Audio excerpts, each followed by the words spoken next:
What's going on, guys? Welcome back to my channel. I'm here with the box office numbers. It's time for Weekend Watch.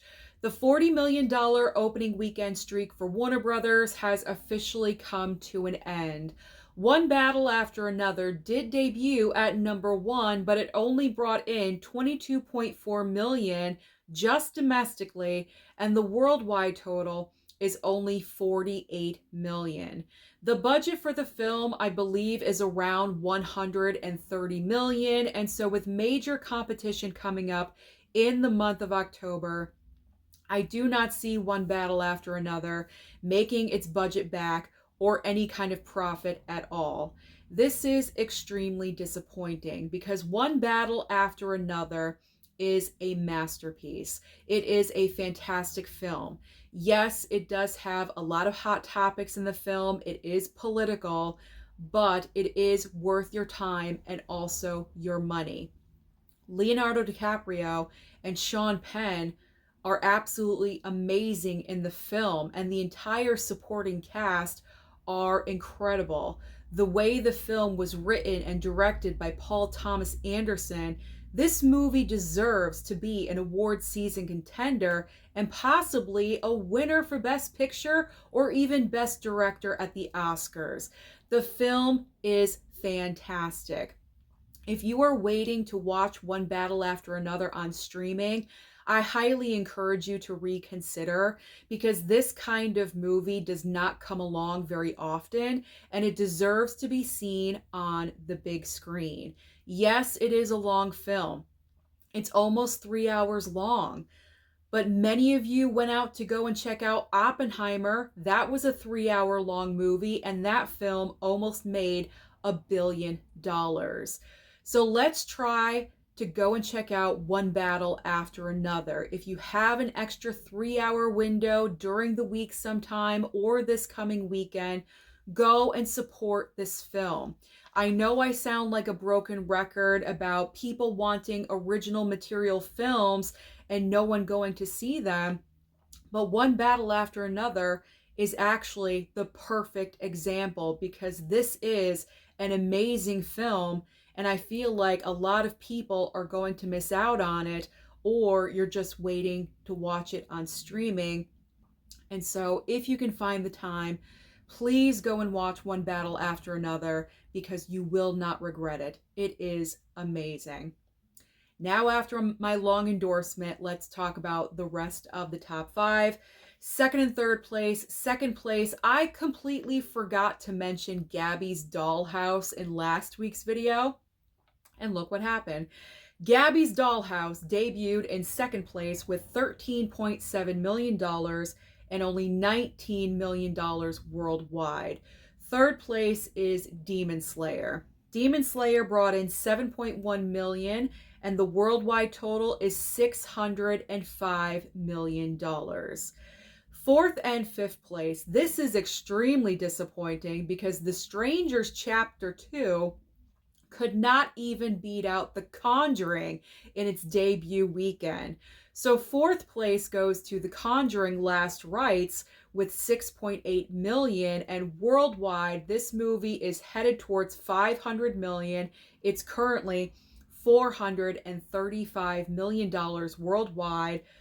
Fifth place, unfortunately, The Strangers Chapter 2 only brought in $5.9 million. Yikes. That is really, really bad. And as far as a worldwide total, I did not have that information. The site that I looked at did not have a worldwide total for the Strangers Chapter 2, so I cannot tell you, but $5.9 million, that is not looking good for Chapter 3, I gotta say. Let's now focus on the brand new films that are going to be released in theaters this coming weekend. What is going to be the major competition for One Battle After Another? We have 5 brand new releases this coming weekend. However, the main 2 we're going to focus on right now is The Smashing Machine and also Taylor Swift, Life of a Showgirl. Now, with The Smashing Machine, this film is a true story. It's a biopic from A24 starring Dwayne Johnson and also Emily Blunt. This film has the potential to perform very well at the box office because Dwayne Johnson does have his supporters and his fans. There has been rumors of a possible Oscar nomination for Dwayne Johnson because of this movie, and I think a lot of people are curious to see how well his acting is in the film. So, because of that, I do think The Smashing Machine does have a lot of potential. I don't believe it's going to debut at number one. That's going to be the other film that I'm going to talk about in just a second. But also Emily Blunt is in the Smashing Machine as well. She could also secure a Best Supporting Actress nomination. I am very curious about The Smashing Machine. I've heard both good and like mixed reviews about the film. So I absolutely want to go and check out the film for myself. So I am excited to watch The Smashing Machine. On the other end, the complete 180 opposite of The Smashing Machine and One Battle After Another, we have Taylor Swift, Life of a Showgirl. That's right. T Swift is back in theaters. She was very successful last year, and now this year she has returned. And I do believe this is going to be the number one film this time next week because pre sale tickets sold like crazy. This movie is only going to be available for this coming weekend, just 3 days, and that's it. October 3rd, 4th, and 5th, and then it will be gone. So, because of that reason, it's a limited run. I do believe that all those Swiftie fans out there are going to the movie theater, and I'm expecting a very high opening weekend number for Taylor Swift, Life of a Showgirl. Now, I got tongue tied for a second, excuse me. There are 3 other brand new releases as well. They're not as big as The Smashing Machine and Taylor Swift. So we have Bone Lake. This is a brand new horror movie. We also have Anemone. This is a family drama with Daniel Day-Lewis coming out of acting retirement for this film. So that is a big deal. There's also Good Boy. Now, it says October 3rd is the release date for Good Boy. That's another horror movie, by the way. But I'm not seeing any show times at my local movie theater for Good Boy for this coming weekend. So this may debut in a week or two, like sometime mid-October, late October, but I'm going by what I saw online. So just in case Good Boy does release somewhere near you, you do know that it is there. And if I had to guess, playing the game, the top 3 of what's going to happen, obviously number 1 is going to be Taylor Swift, Life of a Showgirl. Second place, I'm going to go with One Battle After Another. I don't think any of the other films are going to overtake that movie, so I think One Battle will just move one slot down. And then I do believe The Smashing Machine is going to debut in third place. I could be completely wrong about that, of course, because it is a smaller movie, but Dwayne Johnson, as I mentioned, is the star of the film. He has a huge fan base, and so because of that, I think the film could debut in third place. Maybe it could overtake One Battle After Another. I don't know. I'm not really sure, but that's my 1, 2, 3. Taylor Swift, One Battle, Smashing Machine. Now let's talk about streaming, because as I always say, there's always options on streaming for you, and there is a lot to go over for this coming week. Starting over on Netflix, I'm extremely excited because we have the brand new Monster installment. We have Monster, the Ed Gein story. Now, Charlie Hunnam is playing Ed Gein. He played Jax on Sons of Anarchy. That may be a weird casting choice, but from the photos that I have seen of Monster, he looks like Ed Gein. So I'm absolutely watching this series. It sounds weird, but I enjoy watching the Monster series. It all started with Jeffrey Dahmer, and then we had Lyle and Eric Menendez, and now we have Ed Gein. I'm into true crime, so I enjoy watching these series, these installments of this series. There we go. So I'm very much looking forward to watching this show. My mom and I will probably watch it together. But if you're not into true crime and you want to go in another direction, Netflix is also offering Steve. This is a brand new film starring Cillian Murphy.